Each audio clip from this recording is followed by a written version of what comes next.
Hello everyone, welcome to this Masterclass series, and today's webinar is about cybersecurity. I'm sure many of you are here today because you're probably considering, whether cybersecurity is a good career, or you probably are just curious about it as a study option. Regardless of the background that you come from, I hope that today's webinar will be very useful for you. A little bit about myself. I am a professor and director and chair of cybersecurity at UQ Cybersecurity. I advise the Interpol, and I've done a bit of work advising ministers and governments with regards to cybersecurity technologies, sometimes also on the policies that they have to apply into their government policies. I wrote a little bit about the cybersecurity ISO standards, and I've done editing roles and heads of delegation roles at the ISO. And I wrote the New Zealand's level 6 curriculum on cybersecurity as well. So I hope I know what I'm talking about. And across I have an international career. A little bit about myself is that I used to work as a computer scientist, and I have a very strong industry background, actually much more longer than the actual academic background. So in the process, I've actually done a bit of inventing tools, cybersecurity tools, and also working on some of the data tracking tools that are used around the world, including the US Treasury and the Singapore Government Cloud. UQ Cybersecurity is quite a unique combination of different parts of the industry and the academic research, and also the education and training component. Now, when you look at the industry component, UQ actually is host to AusCert. AusCert is Australia's oldest cybersecurity organization, helping organizations doing incident response. And they have been around for more than 25 years, and AusCert is one of the most respected cybersecurity organizations in the world. So we are very lucky to have them. As the reason why we are lucky to have them is that they can actually advise us on the actual cybersecurity happenings, and they can advise us on what goes on in the real world. And that translates much into our research, and after that it translates into your teaching. So the research comes from many different faculties. In fact, almost every faculty in UQ is participating in this. And that translates into different types of training. For example, the continuous professional development courses. We have a Bachelor of Computer Science Cybersecurity major, and also an interdisciplinary cybersecurity masters, where students from any bachelor's degree can actually join us. And of course, if you're interested in research, you can work on PhDs as well. My talk today, I'm just going to do a bit of acknowledgements because this is an accumulation of my experience over the years. And I would like to credit not just my colleagues at UQ, but also my past experiences at Interpol, the University of Waikato, Department of Prime Minister and Cabinet in New Zealand, especially when I served on their Cybersecurity Skills Task Force, ISC Squared, and New Zealand Qualifications Authority. Now, my first question to you is, when you think about cybersecurity jobs, what type of jobs do you think of? Most of us would think about maybe, say, somebody with a hoodie, right? Somebody with a hoodie, wearing, some hoodie that's covering the face with a very dark background, typing very profusely. That's probably the stereotype that most of the media and most of the news outlets are actually portraying. Right now, what we are seeing is actually, this is not really true. A lot of the cybersecurity professionals, firstly, they don't really wear hoodies, 24/7, and many of them come from a diverse background.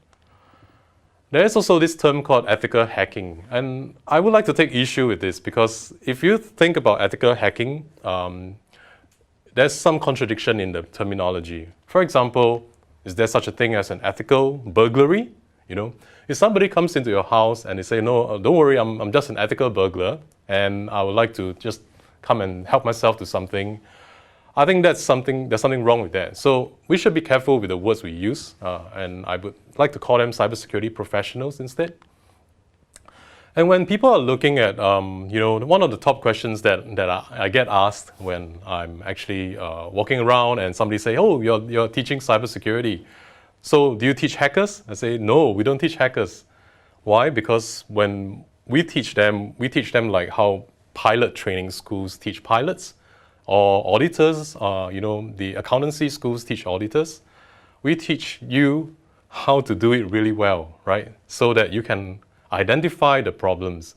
We teach, just like the pilots are trained to fly really well so that they will never crash and they can always land the plane safely. We teach you how to defend and how to address the cybersecurity problems directly. I would like to give you an example of a very close friend of mine, Cy Hornick, who actually debunks most of the hoodie myths out there. She comes from an aerospace engineering background, moving into cybersecurity. But one thing that actually inspires her to go into this field is that she likes to help people, and she finds that helping people actually is a very worthy cause. And I hope that identifies with you as well. When you look at all the different news today, for example, when you look at the Stuxnet attack, where it was found that some malware that was passed on by USB sticks and not by the internet was actually affecting the uranium enrichment capabilities of Iran.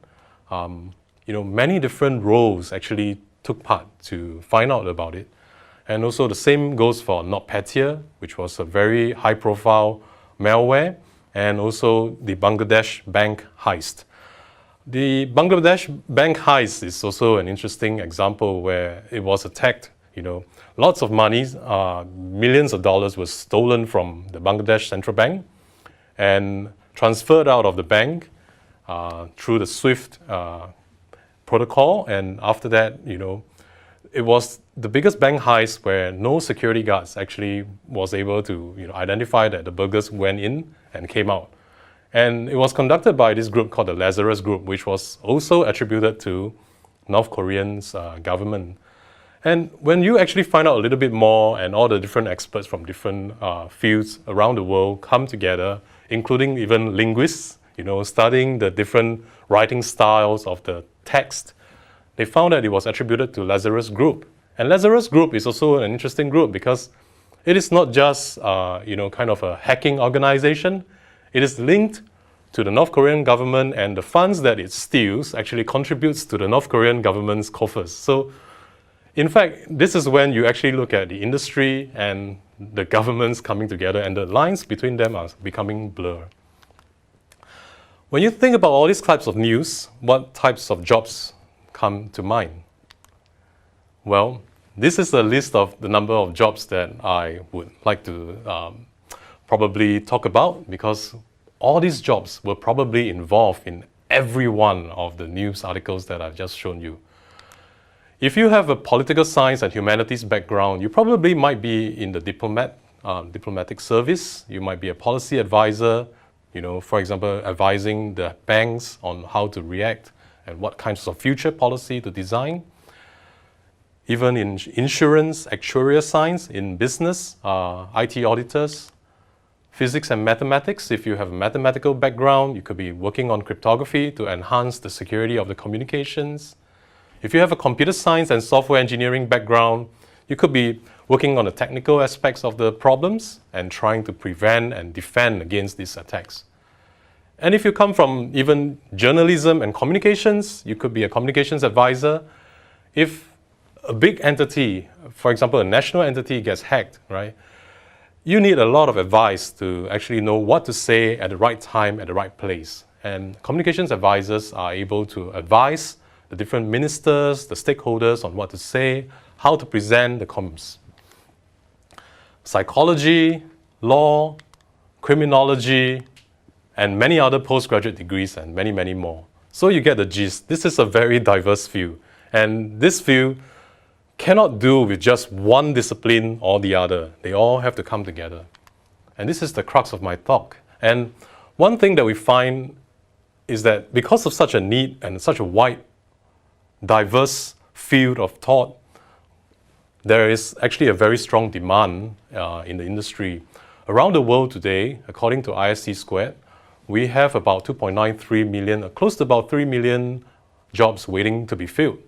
And what about in Australia, you might be asking? Well, in Australia, we are looking at about 18,000 specific cybersecurity professional jobs by 2026. So I would say that, linking back to the topic of my talk, I would say that there is a very high chance this is a future-proof career, and there is a very high chance of being employed at the end of the qualification. Now, you must be wondering, how much do they get paid, right? So this is one of the probably the most interesting slide to you. And I would say that on average, I've checked on the payscale.com 2 days ago. This is about the average amount, about 89,000. And with experience, of course, the remuneration commensurates. And if you look at the years of experience and the range of the salaries, you find that they are about maybe say 60-something thousand to more than 100,000. So this is a very lucrative job and it's a very specialized field. So I strongly encourage you to consider this. Now, before we even go deeper into the rest of my seminar, I would like to highlight, a very basic point, this is probably the crux of my talk. When we talk about cybersecurity, we have to understand what is the thing that's attacking us. And this thing is called the threat. And the threat can be divided into 3 main areas that we should focus on. The first area will be the vulnerability of the vulnerability that the threat is targeting. It could be a human vulnerability. It could be somebody who's looking for love, and they could be tricked into a love scam. Or it could be a computer vulnerability. It could be a problem or some flaw or a hole in the software that the hackers know how to enter. Or it could be something that is a weakness, because design systems are probably not designed usually with security in mind in the beginning. Recently, there's a change towards that people have to design with security in mind, and that's called design with security, as in the software would have to be designed with some specifications, meeting different privacy and security measures. A recent example would probably be the COVID-19 contact tracing apps. You will find that a lot of people are very concerned about the security and the privacy of such apps. Now we look at the actor. Actors can be a person, an individual. It could be a lone hacker, just like the hoodies. Or it could be somebody who's just bored. We have cases where there were bored people who were just Minecraft players, and they sell the servers to other Minecraft players. And in order to gain a market share, to dominate the market share, they decided to take out the other Minecraft server sellers, right? So it could be a single person, right? Or it could be an organization. For example, the Lazarus Group, which I mentioned about just now in the Bangladesh bank heist. Or it could be a government. Now, all these people come with different motivation. They have financial, political, and publicity motivation. And when the actors and the motivation come together, most of the law enforcement organizations that I work with would call that a threat source. And that usually helps us to lead us to the threat. And I'm going to cover a little bit about the actor and the motivation in the first part of this webinar. And after that, I'll talk a little bit about the vulnerabilities that we are looking at today. Now let's move into actor and motivation. How many of you know this person, Gary McKinnon? He's quite famous. He's from the UK, and he was actually, under a little bit of stress when he was arrested. He was actually arrested for hacking into the US defense computers, and on each computer, he actually left. So he has a nickname, Solo. And he leaves a message saying that your security system is crap, I'm Solo, I'll continue to disrupt at the highest levels. So the US would like to extradite him to the US for justice, right? Because he's a British citizen. He was doing the hack when he was based in the UK. But as you can see from the pictures on the right, you see that a lot of people are actually protesting. And that's because he has Asperger's syndrome. And because he has a syndrome that is on the autism spectrum, many people feel that he's doing it because it is not his fault. And the reason why he was looking into the US defense computers, the reason that he gave to the governments and to the courts was that he believed that there are UFO sightings and existence of a cover-up for such UFO sightings, and he was trying to find out the truth for the greater good. So with such a motivation, he went on and found, and he mentioned that right at the point where he was able to find this spreadsheet, which was stored in a computer, which has a list of names, he was stopped, and then he was arrested. Now, this case has been ongoing, in the past decade, it has been ongoing for many years. And even the Prime Minister of the UK also tried to stop his extradition. So when you think about actors and motivation, it is not so clear-cut and straightforward. Of course, cybersecurity, you would think that it's probably a new thing, but actually it mirrors human nature. When you look at human nature, I would like to point you to this painting, which was by a Dutch painter some time ago in the 16th century. It's called The Conjurer. There you see a person performing some tricks, and somebody was actually looking at it intently. But what most people don't see around in the picture, and most of the people who look at the painting don't see, is this, that somebody is actually helping himself to the wallet or the purse of the person in front of him. And this is the crux of what most cybersecurity criminals are doing nowadays. And when we look at the crime, we have to probably refer back to Suttons Law. When diagnosing, one should always consider the obvious. And this law is always taught in medical schools. We focus on the obvious so that we will be able to use the resources wisely, so we don't waste all the resources on everything, but we prioritize where our resources are spent. And this is also taught in computer science schools, where we actually debug software bugs or problems, and we look at the most prominent and most obvious problem that we see. Now, who is Sutton? You must be asking, right? So he is actually a notorious bank robber on the FBI's most wanted list. And he had a lot of successful attempts breaking into banks, right?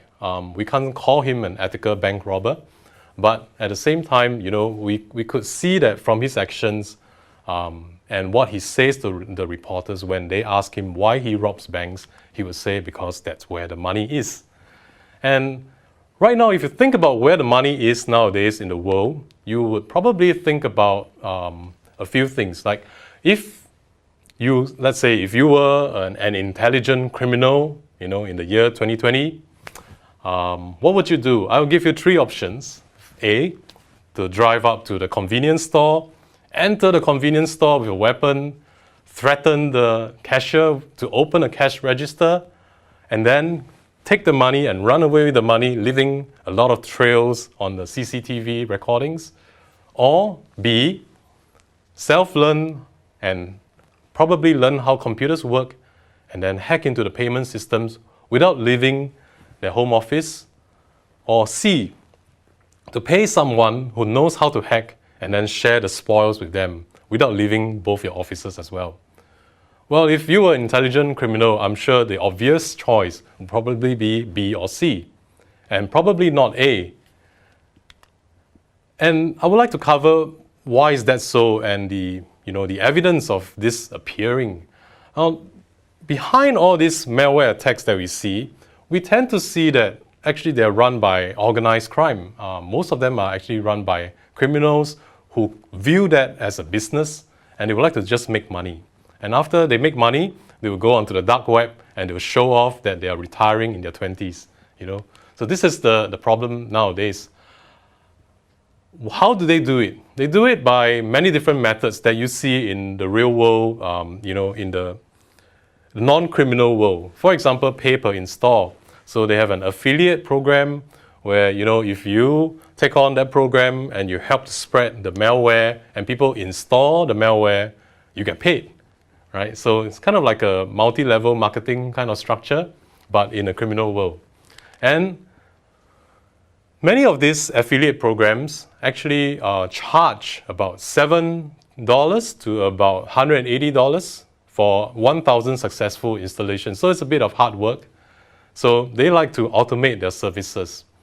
And they automate their services so that they can keep track of who is working for them and how many computers they have spread to.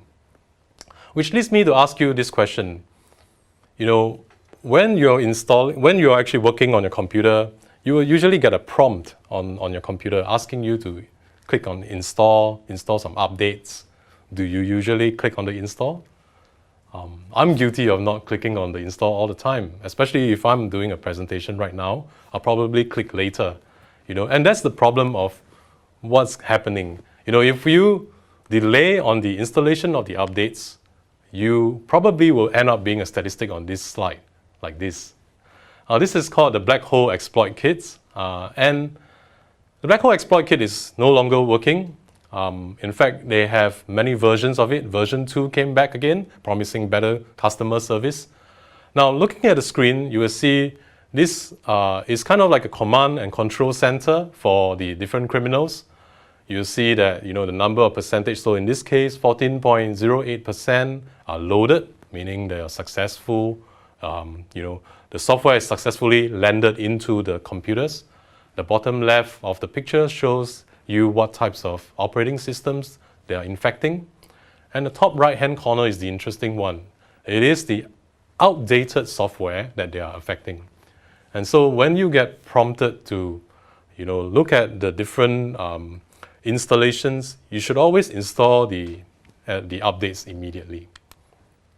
This is what happens behind the scenes. So how do they do that? Obviously, nobody will want to install this kind of malware into their program.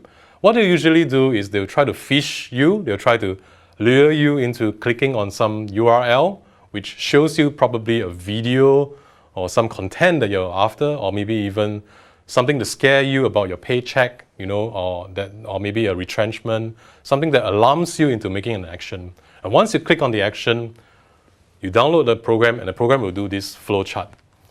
But if you belong to this group of people where you are blacklisted, then they'll do nothing. They'll show you an empty screen. They will not check your computer. And this group of people are the Interpol, the antivirus companies, the law enforcement agencies. So the hackers are quite smart. They actually look at the people's background, and they want to identify whether the computers belong to law enforcement. And if they don't belong to law enforcement, they'll start to do the scans through, checking through Java, checking through different Flash, and so on and so forth, all the different problems. Now, these people did not go, they eventually got caught. Ultimately, there's justice. But it took a long time, and the damage has already been done. And when you think about crime, and you probably are thinking, is cybercrime rising? But this is also in the context of, in the criminology studies, there's this phenomenon known as the crime drop. And crime drop, from the different statistics across different countries like the US, in Europe, and across different parts of Asia, and Australia and New Zealand as well, you find that there's this drop since the 1990s. There were many people, especially criminologists, who come up with theories, and some of them are very controversial theories, right? Trying to explain what happens. Now, according to this BBC article, 10 different theories were listed. Well, I'm not going to list all of them. Some of them are pretty controversial, like the Obama effect one.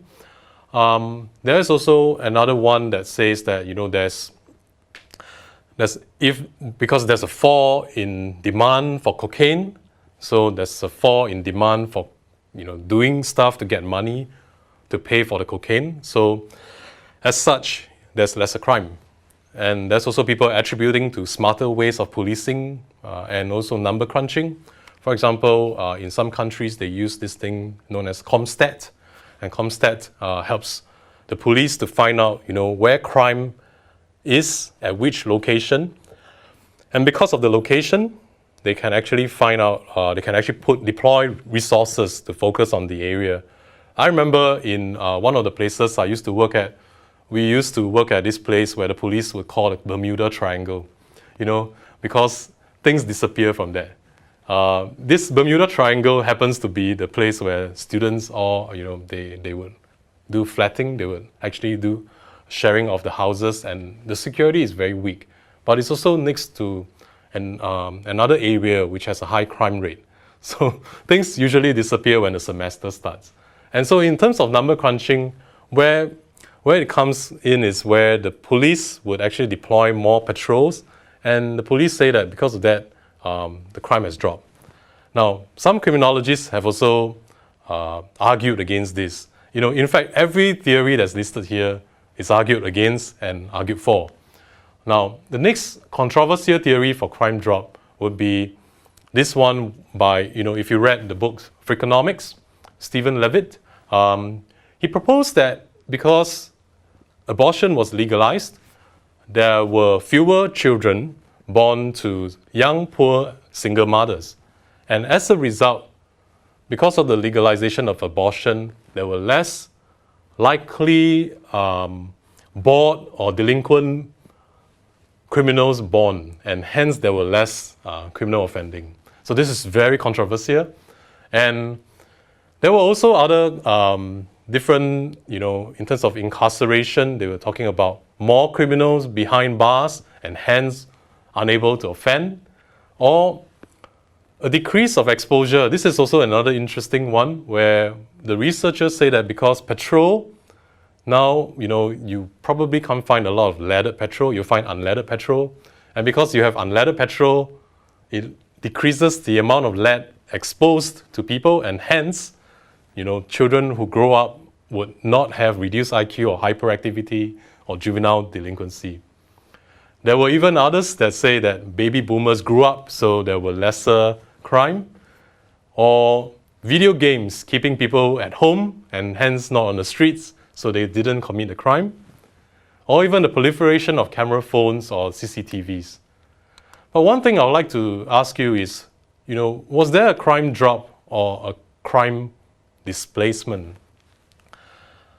When we look at the years post-1990s, right? This is also the rise of the dot-com bubble.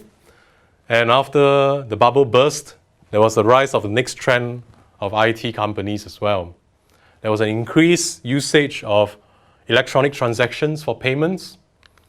So was there perhaps an existence of a crime displacement, from traditional on-site crimes into cyber and cyber-enabled crimes?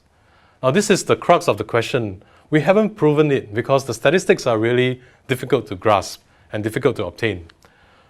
But one thing we can see is, another thing is, are there, for example, if your granny, right, was to get attacked by a ransomware and her computer gets locked out by the ransomware, and she calls the police or goes to the police station to seek help, most of the time the police officers would be unable to help them.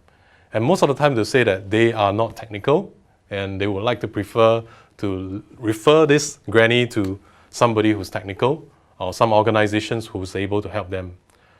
So my question is, are there enough officers out there to catch these cyber criminals?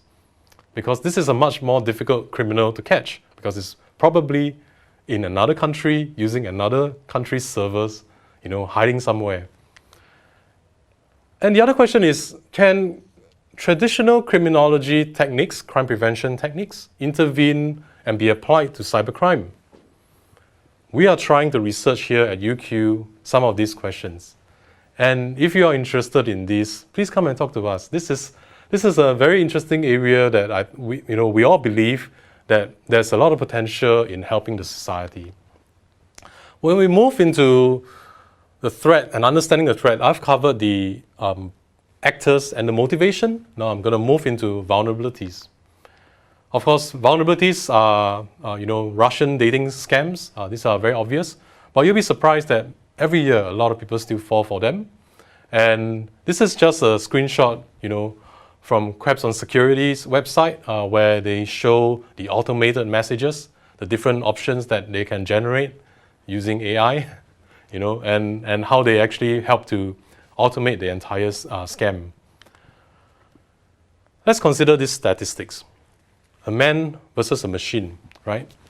In the world, a new unique malware is being created every half a second. So since the time that our webinar started, there are probably thousands of malware created. And on the other hand, it takes an average of about 38 days for a company to patch their software. Now, this is a very asymmetric, behavior and response. So this also points to the fact that we don't have enough innovation, we don't have enough manpower in the cybersecurity sector. I'm going to give you an example of something that my research team and my partners at Trend Micro and Interpol did a few years ago. We were looking at this ransomware called Loki.